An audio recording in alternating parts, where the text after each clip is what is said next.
De volta com o cenário político, hoje é terça-feira, nós estamos conversando sobre o Previ Mossoró, com o presidente do Instituto, Paulo Linhares. Você pode mandar sua pergunta para ele, participando aqui do nosso programa, entendendo um pouquinho mais aí sobre sua aposentadoria, você que é servidor público municipal ou você que tem interesse em entender o que é que está acontecendo nas contas do Instituto Municipal de Previdência. Manda sua mensagem aí na sua rede social preferida, porque nós temos Twitter, Facebook, Instagram, WhatsApp. Não tem como você não participar. Entre em contato com a gente. Carol, a gente dá sequência aqui trazendo informação nacional. Ontem, o senador Rodrigo Pacheco, do DEM de Minas, foi eleito para a presidência do Senado Federal com 57 votos. Chegamos a comentar aqui, inclusive, um pouco mais tarde, na Câmara dos Deputados, próximo ali da meia-noite, o deputado Arthur Lira, do PP de Alagoas, foi eleito com um total de 302 votos. Veja como votou a bancada potiguar, Carol Ribeiro. Pois é. Vem aí, Vanúvio. A Câmara dos Deputados, a bancada potiguar, Benes Leocádio votou em Arthur Lira, Beto Rosado, Carla Dixon, General Girão, João Maia também escolheram aí o candidato Arthur Lira. Rafael Mota votou em Baleia Rossi, a Natália Bonavides, Luiz Erundina, do PSOL, e Walter Alves, também Baleia Rossi. Está aí os votos dos deputados federais do Rio Grande do Norte. Já no Senado voto secreto, mas estão aí. Jean Paul Prats votou em Rodrigo Pacheco, o Stevenson Valentim votou em Simone Tebet, do MDB, e a Zenaide Maia não deixou claro, mas o partido apoiou Rodrigo Pacheco, que foi o eleito presidente do Congresso Nacional, portanto, né? Porque presidente do Senado Federal. Pois é, Carol, a gente observa aí, né, que o presidente Bolsonaro, ele conseguiu, né, os votos suficientes para eleger tanto lá na Câmara Federal quanto também no Senado Federal. Uma vitória até para o presidente, né, que segue aí buscando a tal da governabilidade, apesar de negar ali mesmo durante a campanha o toma lá da cá, quando chegou no momento de precisão, de necessidade, ele utilizou aí desse artifício para poder ter apoios suficientes. Arthur Lira, um deputado que tem um histórico na Câmara Federal, tem um histórico na política, conseguiu ali o apoio do presidente Bolsonaro. A gente vai observar, ficar atento até quando que o Bolsonaro estará aliado ao Arthur Lira. Será que na pressão do centrão ali, o presidente Bolsonaro vai ceder ministérios, vai ceder ali cargos para o centrão? Porque são partidos, né, que buscam justamente espaços, né, para abrigar os seus, que a gente viu ali no começo do mandato do presidente, que estava meio que de fora, dizendo que, inclusive, não iria resguardar ali a atuação do centrão. Aí a gente observa que tudo mudou em 2 anos. Vamos observar agora neste terceiro ano de mandato aí do Bolsonaro, que por enquanto está bem, né? Está levando aí a ideia de que conseguiu 2 vitórias importantes. Vamos ver aí quantos nãos vão aguentar aí os presidentes, o Pacheco e o Lira. O fato é que o presidente Jair Bolsonaro precisa do centrão, né? E aí, essa eleição, essa foi só mais uma necessidade aí de que ele já mostrou dessa precisão em relação ao centrão para a governabilidade e as negociações e toda a dedicação que ele empenhou nessa eleição. A presidência das mesas é o que mostra realmente que ele precisa disso.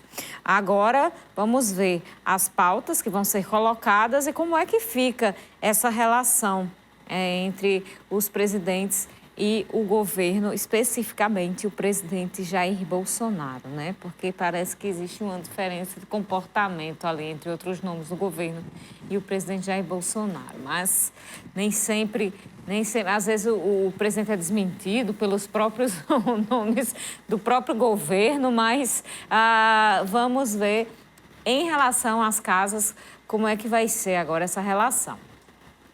E agora a gente volta ao nosso bate-papo. Olha, uma pessoa que a gente podia passar o programa conversando aqui sobre estes assuntos é o Dr. Paulo Linhares, mas hoje o assunto é Previ. Previ Mossoró, né, Carol? Pois é. E no bloco anterior a gente encerrou o bloco falando sobre os repasses que precisam ser feitos e que, se forem feitos pelo prefeito Alisson Bezerra, tanto o repasse patronal quanto o repasse do servidor, quanto o pagamento dos parcelamentos das dívidas anteriores, a situação não é preocupante. Mas existe condição de ser feito esses repasses para o Instituto todos os meses dessa gestão? Carol, eu queria dizer para você o seguinte, esse primeiro mês, para qualquer gestão, é o mês mais difícil, né? E sabe-se que o prefeito Alisson recebeu uma dívida,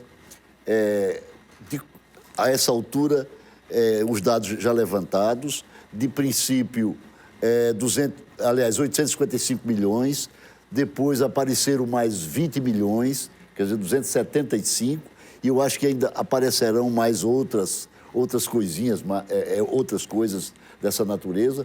Mas o certo é o seguinte, não adianta ficar no retrovisor. Eu acho que a gente tem que ir para frente, não é? É vida que segue.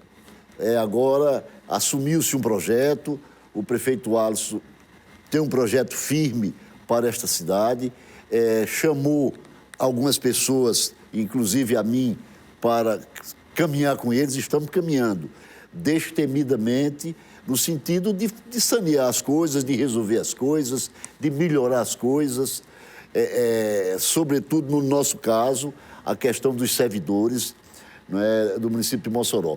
Quero dizer o seguinte, Carol, começamos janeiro em dia. O prefeito Alisson Bezerra quitou a contribuição dos servidores, que todos os outros prefeitos anteriores, com raríssimas exceções, todos eles quitaram a do servidor. Até porque não tem sentido. Ora, se o município retira dos vencimentos de um servidor X%, ele tem que repassar para o Instituto. Esse dinheiro não pertence ao município, não é? Então, isso aí, realmente, os prefeitos, as gestões anteriores, até que repassavam. Porém, tocante à contribuição patronal, que é muito maior, e hoje chega mais ou menos em torno de 2 milhões e 200, em números redondos, 2 milhões e 200, essas é que não eram repassadas. Agora, o prefeito Alisson, no mês de janeiro, ao menos no mês de janeiro, já está em dia conosco e projetando já para fevereiro também. Seguramente essa contribuição virá. E é isso, um governo que está destravando uma série de gargalos. É dessa maneira, a gente vive, Carol, cada dia e cada mês, cada instante. A gente não pode ter uma previsão de que tudo vai, de repente, num passo de mágica, se transformar num paraíso. Não é possível isso. Sobretudo, a gente vive uma crise pandêmica, a gente vive uma crise fiscal profunda, que já existia antes da pandemia, mas eu acredito que, com o planejamento que o prefeito está fazendo, ao menos esse mínimo vai ter o Previ, não é? Mesmo que ainda não haja amortização maior dessa dívida, mas ao menos os parcelamentos, ela vai ser paga com os parcelamentos.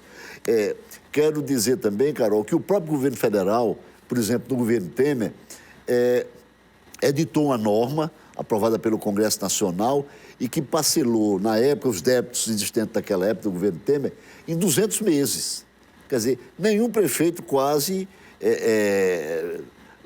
vai ter culpa, porque, na verdade, houve uma lei federal que eu acho, nesse ponto até, houve uma irresponsabilidade do ponto de vista fiscal, né? Mas é isso. Tem parte, portanto, da dívida que está parcelada por 200 meses. Doutor Paulo, com relação à saúde do Previ Mossoró financeira, como é que vocês encontraram o Previ, né? Ali, qual é o valor do fundo do Previ e realmente é um instituto de previdência que tem sustentabilidade? tem sustentabilidade. Nós encontramos nominalmente o Previ com 63 milhões de reais, só que em gestões anteriores, isso aí é razão para outro programa, né? Mas em momentos anteriores houve atos profundamente lesivos ao Previ, e eu não estou dizendo que foi na administração passada, não necessariamente isso, mas os fundos do Previ, parte deles foram aplicados em empresas praticamente fantasmas, através de corretoras, e tudo isso para alimentar um certo tipo de corrupção. No Ministério Público já existe processo, aliás, já há denúncia no Ministério Público, e o Ministério Público certamente fará denúncia à Justiça desses desmandos que fizeram com o Previ. E aí o Previ, dos 63 milhões, o Previ tem aí por volta de entre 16 e 18 milhões de o que a gente chama de papel podre, né? Ou seja, o dinheiro está aplicado, mas esse dinheiro não tem mais retorno, porque não tem como reaver. Eu sempre apliquei os dinheiros da Previdência, tanto a do Estado do Rio Grande do Norte, do IPERN, que eu também implantei o IPERN aqui no Estado, quanto do Previ, quando implantamos o Previ, eu aplicava em bancos oficiais, em fundos conservadores, né? A gente não pode estar jogando o dinheiro do servidor, do trabalhador, em bolsa de valores, em aplicações de risco. Então, as aplicações conservadoras. Na Caixa Econômica Federal, que é o nosso principal parceiro no município de Mossoró, nós temos uma parceria muito forte com a Caixa, né? O município de Mossoró tem, e o Previ aplica mais lá na Caixa, mas também aplicamos no Banco do Brasil e no Banco do Nordeste, nos 3 bancos estatais mais conhecidos. E agora a gente tem esses 63 milhões menos 18, não é? E menos um débito que o próprio Previ tinha com a Prefeitura. Interessante. Encontramos também encontramos um débitozinho da Prefeitura do Previ com a Prefeitura, que estamos fazendo uma compensação de dívida. Referente a quê? Referente ao imposto de renda retido, né? O imposto de renda retido, o ente previdenciário retinha o imposto de renda e não repassava. Até porque a Prefeitura estava devendo muito mais, deixava de repassar muito mais, então a gestão anterior do doutor Elviro Rebouças, até muito acertadamente nesse caso, deixou de repassar por um tempo, e agora nós estamos compensando, e inclusive, isso dá mais ou menos, Carol, 370 mil reais mês. É um valor expressivo. Então, com esse valor também, a gente vai compensando o débito. Pois é, são várias maneiras de se compensar esse débito. Por isso que o importante é a gente ter compromisso público, é a gente ter zelo com o dinheiro, que é um dinheiro muito mais importante do que o dinheiro público. O dinheiro da Previdência é um dinheiro mais importante do que o dinheiro público, porque ele é um dinheiro social. Garante vidas, não é? Então, vamos fazer mais uma parada. No próximo bloco, a gente continua e conversa mais sobre o assunto aqui no cenário político.